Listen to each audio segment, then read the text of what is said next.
বিসমিল্লাহির রহমানির রহিম। হে সমস্ত জগৎবাসী, আজ আমি শামীম আলী চিশতি আপনাদের সামনে নতুন একটি আলোচনা নিয়ে, সে আলোচনাটি হলো, দেখুন, এই পৃথিবীর যত মুসলমান আছে তারা একটা কথা বলে থাকে, একদিন হাসরের মাঠে আমাদের উঠতে হবে, হাসরের মাঠে যেতে হবে। আচ্ছা, হাসর মাঠ যে কথাটি বলা হয়, যে এর বর্ণনা এবং এর যে রচনা বা এর যে কিছু বিষয় তুলে ধরা হয়েছে হাদিসে, সেটা হলো, দেখুন, হাসরের দিন কেউ কাউকে চিনবে না।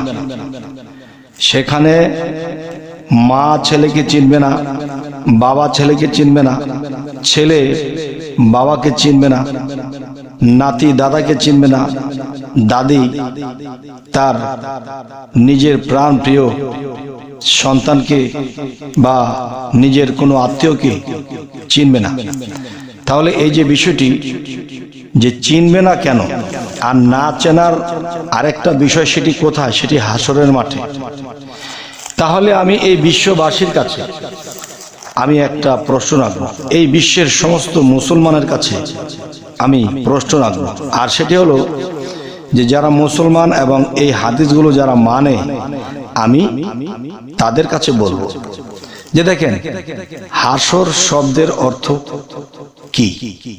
হাসর মাঠ মানে মরুভূমি, মরুভূমির মাঠ। তাহলে এখন কথা হলো যে আমরা যেখানে বসবাস করছি, যে এই মাঠের মধ্যে দেখা গেছে একটা সময় বাড়িঘর যখন ছিল না, আর এটাই কিন্তু মাঠ, কিন্তু এখানেই কিন্তু সেই হাদিসে কি বলা হয়েছে, যে মা ছেলেকে চিনবে না।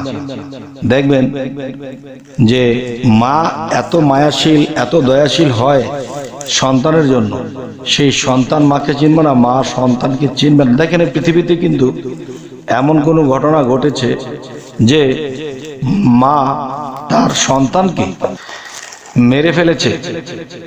কেমন করে? যে স্বার্থের জন্য, আমার এই ছেলেটি বেঁচে থাকলে আমি হয়তো ভালো থাকবো না, বা এমন কিছু ঘটনা আছে, তাকে না মেরে ফেললে আমি অন্যজনের ঘর সংসার করতে পারবো না, মানুষ জেনে ফেলবে যে আমার একটা সন্তান ছিল।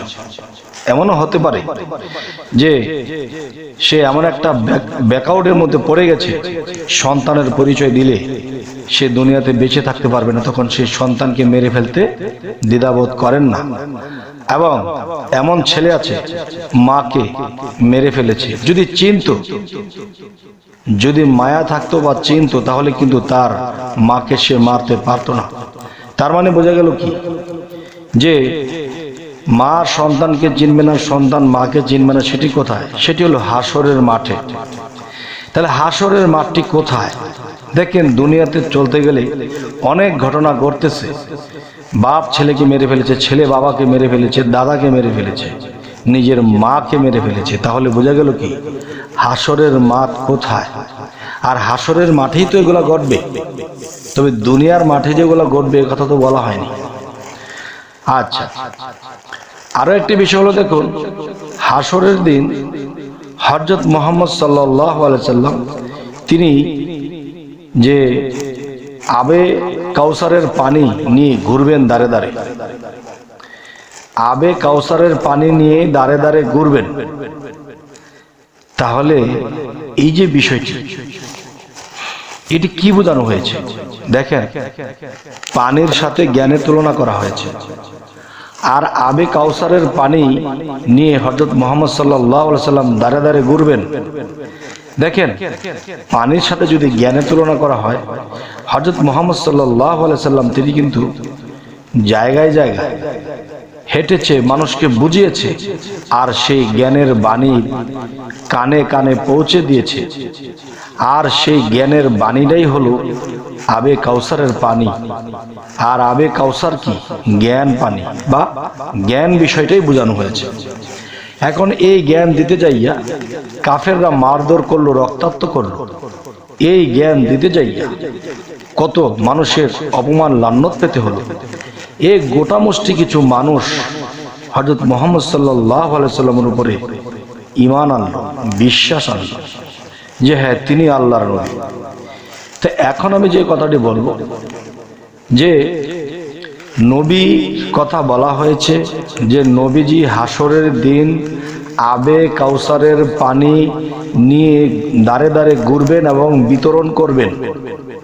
আর যে আবে কাউসারের পানি পান করবে সে বেহেশতের ছায়ায় থাকবে, সূর্য তার মাথার আধাত উপরে থাকবে না, তার মধ্যে আল্লাহর কুদরতি একটা ছায়া থাকবে, তার কষ্ট হবে না। সেই বিষয়টি হলো যে মুহাম্মদ সাল্লাল্লাহু আলাইহি সাল্লাম সেই আবে কাউসার নয়, সে আবে কাউসার বলতে আমরা বুঝবো কি, তিনি তার আল্লাহত্বক যে জ্ঞান, রাসূলত্বক যে জ্ঞান, সেই জ্ঞানগুলো তিনি বিতরণ করতেন। যারা গ্রহণ করেছেন তারা সাহাবা হয়েছেন, আর যারা সেটা গ্রহণ করেননি তারা হয়ে গেছে কাফের। তাহলে সেই মুহাম্মদ সাল্লাল্লাহু আলাইহি সাল্লাম কি মারা গেছে? না, তিনি এখনো বেঁচে আছেন। কোথায় তিনি এখনো বেঁচে আছেন? সেটি কিভাবে, কোথায়? যে তাওহীদেরই মুর্শিদ আমার মুহাম্মদের নাম, যে এই মুহাম্মদ সাল্লাল্লাহু আলাইহি সাল্লাম তিনি ওলি আউলিয়া কামেল মুর্শিদের মধ্যে বেঁচে আছেন। যেই ডিউটিগুলো নবী রাসূল যারা করে গেছেন, আর সেই ডিউটিগুলো এখন ওলি আউলিয়া কামেল পীরেরা করতেছেন। এবং হযরত মুহাম্মদ সাল্লাল্লাহু আলাইহি সাল্লাম দাঁড়ে দাঁড়ে ঘুরে যখন আবে কাউসারের পানি পান করাইছিলেন, মানে সেই জ্ঞান দিয়েছিলেন, সেই জ্ঞান, সেই আবে কাউসারের পানি বর্তমান কামেল মুর্শিদ তাদের ভক্তদেরকে খাওয়াচ্ছে, যারা এই লাইনে আসবে তাদেরকে খাওয়াচ্ছে। যেই জ্ঞান পানি যদি নিজের মস্তিষ্কে ধারণ করতে পারে, তাহলে সেই ব্যক্তি কোনো একদিন আল্লাহর বান্দা থেকে বন্ধুতে পরিণত হয়। আর আল্লাহ এটিও বলেছে কোরআনে, আমার বন্ধুদের কোনো ভয় নেই, তারা কখনো চিন্তিত হবে না। তাহলে বোঝা গেল কি, হযরত মুহাম্মদ সাল্লাল্লাহু আলাইহি সাল্লাম তিনি যদি আল্লাহর প্রাণ প্রিয় বন্ধু হয়ে থাকে, তাহলে দেখা যায় তিনি শ্রেষ্ঠ এবং বড়। তাহলে ছোট বন্ধু তো পৃথিবীতে আছে, সেই ছোট বন্ধুই হলো ওলি আউলিয়া কামেল মুর্শিদ যারা আছেন। যাই হোক, এই সমস্ত জগতবাসী আজকের এই আলোচনাগুলো কেন করতেছি?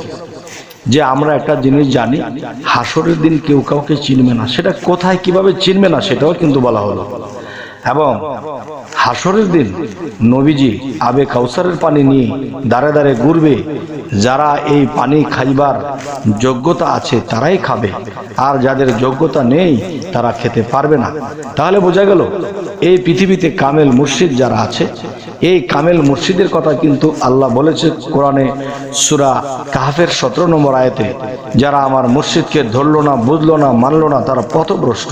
যত ইবাদতই করুক তাদের মুর্শিদ ধরতে হবে। এবং যে কথাটি বলতে চাচ্ছি, যে আবে কাউসারের পানি হযরত মুহাম্মদ সাল্লাল্লাহু আলাইহি সাল্লাম পান করিয়েছিলেন, তাহলে সে আবে কাউসারের পানি এখন এই হাসরের মাঠে বা এই দুনিয়ার মাঠে কে পান করাচ্ছে? ওলি আউলিয়া একজন কামেল পীর তাদের ভক্তদের, আশেকদের খাওয়াচ্ছে।